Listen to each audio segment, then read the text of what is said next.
Prosperidade, será que é bênção de Deus?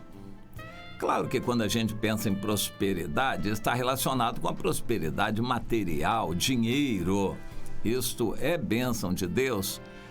O dinheiro pode até ajudar, mas na maioria das vezes atrapalha. É tentação, é problema. O dinheiro bem administrado, quando a gente aprende a dar e se desprender dele, quando ele não é senhor na nossa vida, ele é um escravo, a gente usa, ele pode ser muito bem usado. Por exemplo, no trabalho missionário, quando a gente não vai, mas a gente ajuda financeiramente aquele que vai. Nós estamos participando daquela obra. Mas o dinheiro, quando é senhor, se torna um péssimo senhor. Ele escraviza a pessoa, e há muita gente escravizada, ou pelo pouco dinheiro, ou pelo muito. A pessoa que tem muito dinheiro se torna escrava porque não quer perder nada, ele quer ganhar mais, ele se torna escravo do dinheiro. Os mais velhos se lembram da figura do tio Patinhas, criada pelo Walt Disney. E aquela figura do tio Patinhas é o sujeito totalmente idólatra do dinheiro. Ele era riquíssimo e não queria perder um centavo. E ele humilhava as pessoas em prol do dinheiro dele. Era um escravo do dinheiro. E infelizmente há muitas pessoas assim que se apegam ao dinheiro e por muito que tenham, eles querem ter sempre mais e acabam, evidentemente, não sendo salvos, indo para o inferno. Eu sempre lembro aqui no Brasil a figura de um dos homens mais ricos, se chamava Amador Aguiar. Ele era novo, eu acredito que foi criado até no Evangelho, numa igreja presbiteriana, mas ele se tornou dono do Bradesco, que na época era o maior banco privado do Brasil. E ele tinha muito dinheiro, mas se tornou um escravo. Nunca viajou para fora do Brasil e nunca tirou férias, nunca aproveitou nenhum lazer, spa, férias. Isso não existia para ele. Ele era um escravo do dinheiro e morreu igual o tio Patinhas dentro do caixa forte lá do banco dele. E muito triste. Mas antes de morrer, ele assumiu que abandonou a igreja, porque não dá para seguir a Deus e ao dinheiro. E ele morreu uma morte muito triste, não deixando saudades, deixando brigas para a família. Acredito que as brigas prossigam na justiça até hoje. Um mau exemplo de alguém que conheceu o Evangelho, mas trocou o Evangelho pelo dinheiro e teve uma morte muito triste, sem deixar saudades. Mas há muitos que também amam o dinheiro, não tem tanto, mas eles amam o dinheiro, se tornam escravos.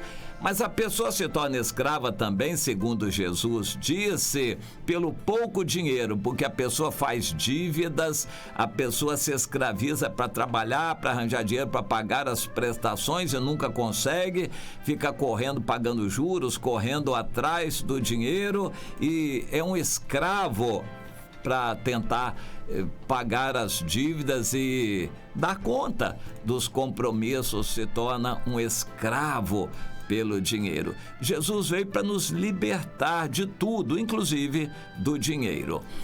Depois de algum tempo, a teologia da prosperidade apareceu no meio evangélico, reacendendo o Antigo Testamento e inspirando os crentes a buscarem a bênção material e se enriquecerem. Essa teologia da prosperidade se baseia no Antigo Testamento, uma aliança que já foi extinta, foi rompida. O próprio Deus testifica isso no livro de Malaquias. Ele mostra o último livro do Antigo Testamento que aquela aliança foi encerrada. Viria uma nova aliança, e já veio com Jesus, em que o nosso tesouro está no céu e não na terra. Portanto, o crente buscar prosperidade e riqueza está incorrendo no risco de ser vomitado da boca do Senhor. É o que diz o apóstolo Paulo, 1 Timóteo 6, 9 e 10. O apego ao dinheiro é a raiz de todos os males. Aquele que quer ficar rico cai inevitavelmente em armadilha e laço.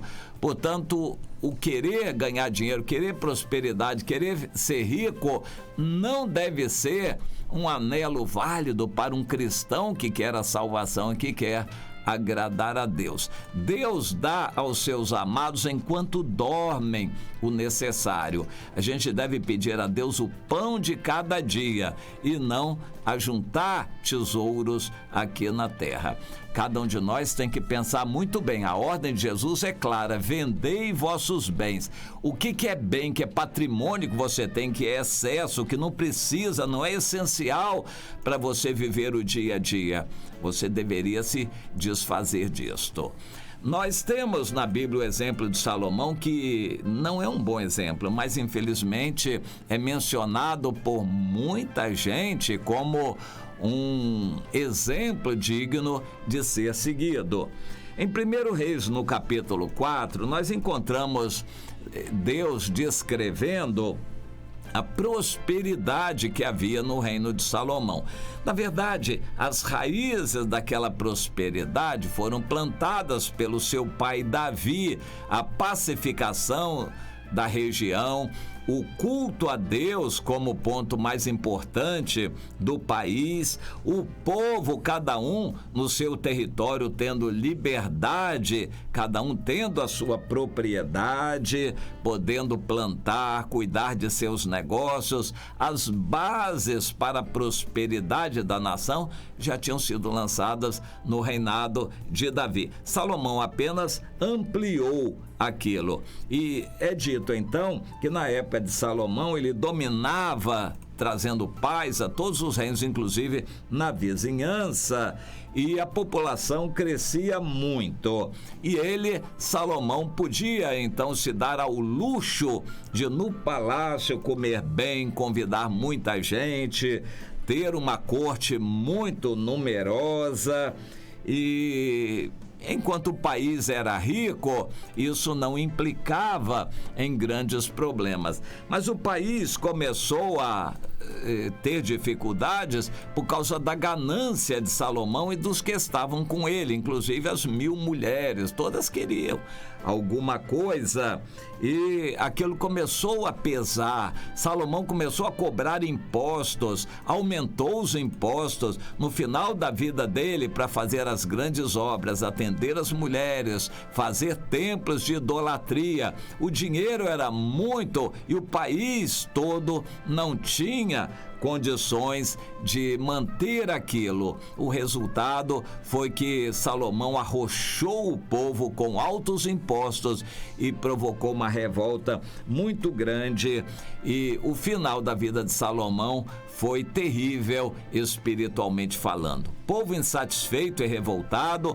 povo longe de Deus, o rei longe de Deus, as mulheres de todas as nações perverteram o coração do rei, a idolatria foi implantada, o país estava muito longe de Deus.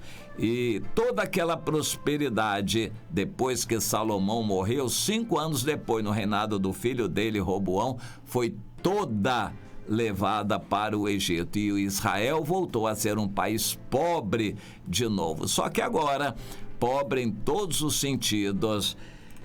A prosperidade de Salomão foi um laço e armadilha. Na época de glória, o mundo todo ficou curioso para conhecer aquela prosperidade. Aquilo foi uma glória para o mundo todo. Os primeiros 20 anos do reinado de Salomão foram bons, enquanto ele andava com Deus. Depois que terminou o templo e o palácio dele, ele se deu a satisfazer os desejos das mulheres, e aí foi descendo. Os últimos 20 anos do reinado de Salomão foram tristes e terríveis. Não queira ser como Salomão. Prosperidade material normalmente é um laço. Ninguém pode servir a 2 senhores, ao dinheiro e a Deus. Você vai acabar agradando mais a um, normalmente o dinheiro, e vai deixar Deus de lado. Quem quer o Senhor tem que largar o dinheiro e buscar a Deus de todo o coração. Abra a mão, abra o coração. Jesus está para voltar. Não ajunte mais tesouros na terra. O que ajuntou, distribua, dê para os pobres, para missões, para a obra de Deus, onde você quiser dar, mas não fique com isso no seu coração. Vai certamente ser laço e armadilha. Agora, se ainda você é jovem, está no início da vida cristã, aprenda que querer ser rico é muito pior do que já nascer rico. Nascer rico não é uma boa coisa. Agora, nascer pobre e querer ser rico é muito pior ainda. Vai inevitavelmente cair em laço e armadilha, seguindo aí o exemplo do seu Amador Aguiar. Que Deus livre você tanto do apego ao dinheiro, quanto do desejo de querer ter dinheiro. Que você ame o Senhor, o seu desejo seja agradar a Deus e não ter dinheiro. Comece a avaliar, pensar, analisar a sua vida à luz dessas verdades que a Bíblia nos revela. Web Rádio Ramá. Paz para sua vida.